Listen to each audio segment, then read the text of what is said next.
Akhirnya si anak ini kayak difitnah, menghina dia, aku perempuan gatal.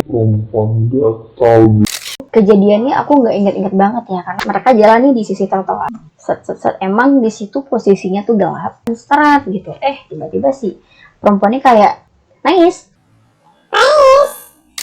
karena mereka memiliki kekuasaan, punya mandat atau punya jabatan pada satu kedudukan tertentu. Ntar kalau kamu nggak mau, saya kurangin nih nilai kamu. Ntar kalau kamu begini nih, saya potong gaji kamu.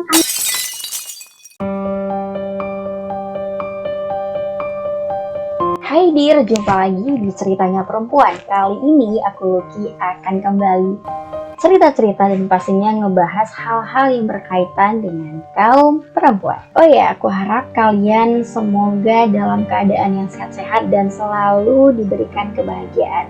Kalau misalnya lagi ada masalah, semoga masalah teman-teman semuanya bisa cepat selesai. Amin ya robbal alamin. Oke, di 2 video pertama di cerita perempuan, pastinya teman-teman sudah melihat teman aku, ada Hamna dan Nisa yang udah bercerita tentang betapa sulitnya kaum perempuan yang menjadi korban pelecehan seksual untuk menemukan tempat bercerita. Dari video mereka, kita bisa mengambil bahwa begitu buruknya stigma yang dibuat oleh masyarakat kepada korban pelecehan seksual.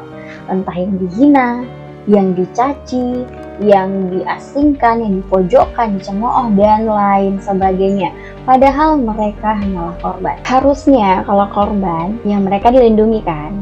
Mereka harus diayomi, mereka harus diberikan kekuatan, mereka harus diberikan kepercayaan bahwa mereka itu kuat, mereka itu berharga. Dengan begitu, mereka sebagai manusia tidak merasa yang dibuang, tidak menjadi orang yang terhina, dan mereka akan merasa, oh aku nih masih berharga loh sebagai manusia gitu. Tapi ironinya nggak begitu kan. Banyak orang-orang yang membuat stigma yang nggak baik kepada korban pelecehan, padahal mereka hanya korban, bukan pelaku.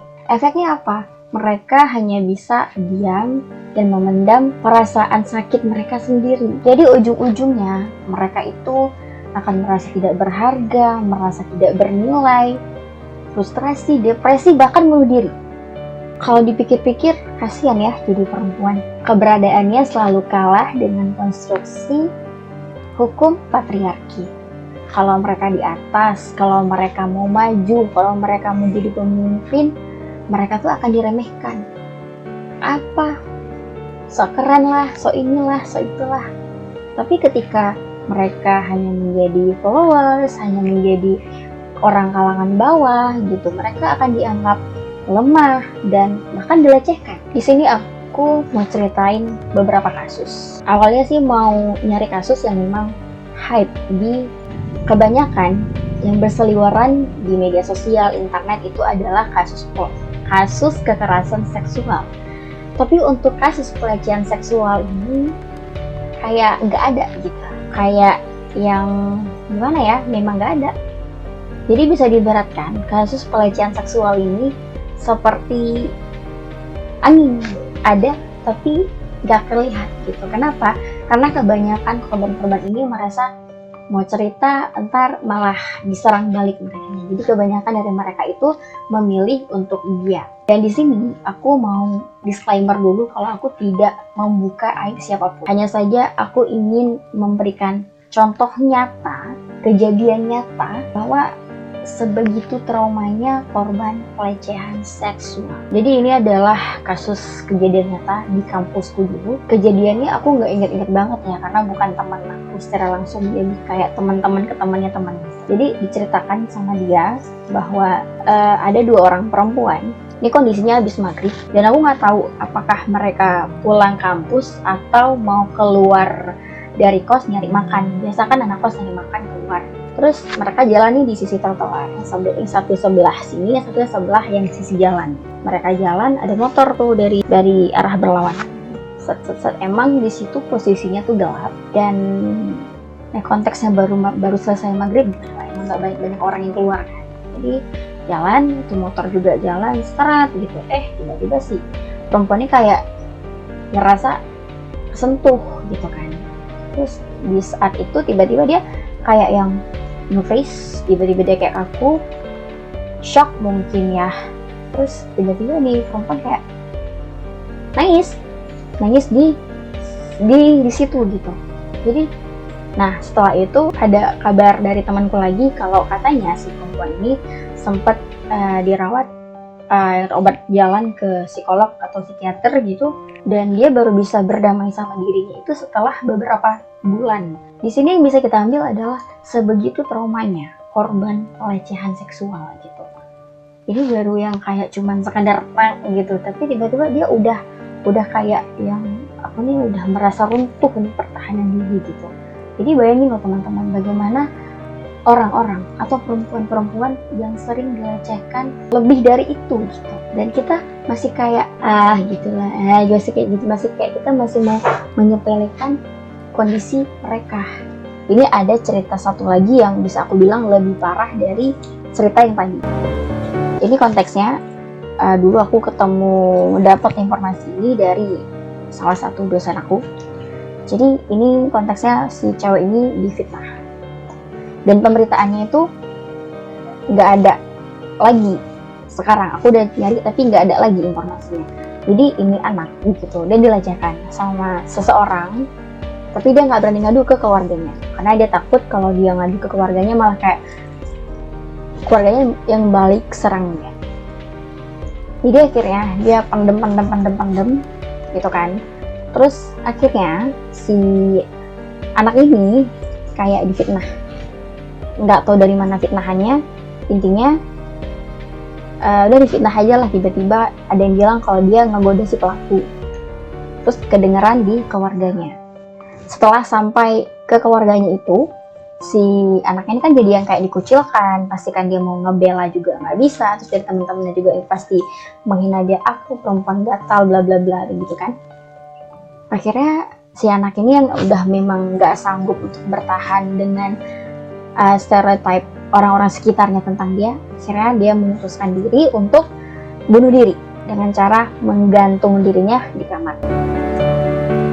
Dan di atas kasurnya itu waktu itu ada sebuah surat yang isinya mengatakan bahwa selama ini dia tidak pernah menggoda siapapun, tapi justru dia dilecehkan gitu. Dan dia minta agar namanya dibersihkan, seperti itu kurang lebih isinya. Nah itu bisa separah itu pelecehannya gitu. Itu sampai yang difitnah. Jadi memang cerita ini memang sangat kompleks gitu kan. Itu adalah contoh 2 kasus bagaimana menderitanya korban pelecehan seksual. Terus sekarang yang harus kita tanyakan, apa sih motifnya pelaku pelecehan seksual mau melecehkan seseorang? Yang pertama, bisa jadi karena lingkungan sosial. Kondisi di mana seseorang tumbuh, seseorang lahir itu sangat mempengaruhi karakter atau wataknya. Bisa jadi si laki-laki yang suka melakukan pelecehan ini sudah terbiasa melihat hal-hal yang seperti itu. Atau mungkin di lingkungannya memang banyak orang-orang yang seperti itu. Atau bisa jadi karena lingkungannya itu terlalu ketat ya, terlalu kental memegang bukan norma sih, kayak aturan patriarki yang laki-laki itu semuanya benar gitu.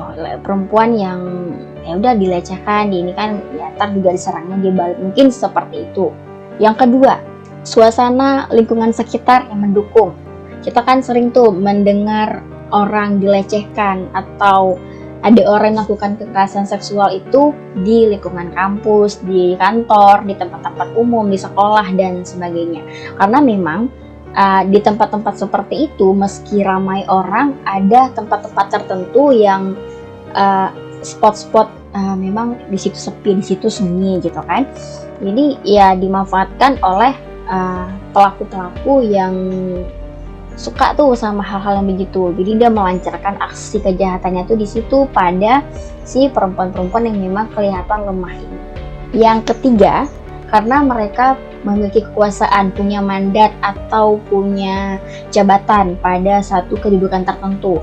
Itu bisa memungkinkan seseorang untuk lebih leluasa melakukan tindakan-tindakan yang jahat gitu kan.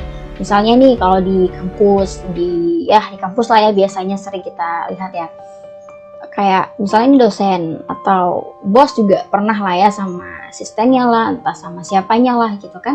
Kan dia bisa aja tuh mengancam dengan, ntar kalau kamu gak mau saya kurangin nih nilai kamu, ntar kalau kamu begini nih saya potong gaji kamu gak ini, kamu gak itu, bla bla bla, dengan alasan-alasan seperti itu. Jadi si korban yang merasa memang dia gak bisa bergantung ke siapa-siapa ya mau gak mau ya kan, kayak ya udah dilecehkan, dia nggak bisa ngelapor karena nanti ada yang harus dia pertaruhkan kayak gitu misalkan. Jadi ya udah akhirnya si perempuan atau si korban ini nggak bisa ngelapor kemana-mana gitu. Ntar kalau dia ngelapor malah dia yang disalahin gitu kan. Jadi kayak akhirnya ya udah diam aja, nggak bisa ngapa-ngapain juga gitu. Yang keempat, bisa jadi si pelaku ini stres karena pekerjaannya, stres hidupnya mungkin, atau ya masalah-masalah yang nggak bisa diselesaikan. Jadi kayak dia butuh tempat ya, butuh wadah untuk melampiaskan kekesalannya biar dia tuh lebih rileks gitu. Tapi kan kalau misalnya dia stres, depresi lah, kenapa nggak ya ibadah kayak istighfar kayak sholat taubat kayak atau pergi liburan ya kan, atau kemana lah gitu, ngopi misalnya, jangan yang merugikan orang lain gitu loh. Yang kelima, bisa jadi karena sekarang kita lihat bisa jadi karena degradasi moral ya kan, atau penurunan moral yang kita bisa lihat sendiri, yang faktornya tuh dipengaruhi oleh macam-macam. Yang lingkungan, bisa jadi juga karena tontonan sekarang yang kita bisa akses di mana aja gitu loh. Jadi kalau misalkan dia ini udah sering banget ngelihat hal-hal yang seperti ini tuh pasti ada keinginan untuk melakukan. Jadi daripada aku penasaran, udah aku buatlah kayak gitu. Dan karena degradasi moral itu, hal-hal yang seperti itu tuh dianggap biasa aja, bukan jadi satu dosa atau perbuatan keji di mata orang yang melakukan seperti itu. Ada suara ayam. Yang keenam, karena adanya perilaku seks yang menyimpang. Bisa dibilang mungkin si pelaku ini punya perilaku atau ada penyakit tertentu yang membuat dia bisa seperti itu. Tapi kalau misalnya itu penyakit, kenapa dia tidak mencoba untuk pergi ke psikolog, ke psikiater, atau berobat lah gitu ya, biar gak merugikan orang lain ya kan. Karena bagi dia, aku sakit tapi orang lain gimana. Yang ketujuh, kurangnya peraturan hukum yang ada. Tapi kalau dipikir-pikir ya, di Indonesia ini bukan gak ada hukumnya sudah banyak sekali, sudah tertata dengan rapi, tapi tetap ada aja korban pelecehan seksual gitu. Itu kenapa bisa terjadi? Karena peraturannya ada, tapi oknum-oknum yang melancarkan aksi kejahatannya itu juga masih ada gitu. Kalau kita mau terbebas dari hal yang seperti ini, tentunya kita tidak bisa melakukannya sendiri, satu kelompok aja atau satu komunitas aja, tapi memang semuanya itu harus sadar bahwa kasus pelecehan seksual ini, seringan apapun dia, ini adalah satu kejahatan kriminal, merugikan orang lain seperti itu. Dengan begitu, kalau kita sama-sama sadar, secara tidak langsung hal-hal yang seperti ini tuh bisa kita hindarkan. Oke guys, terima kasih sudah nonton video ini.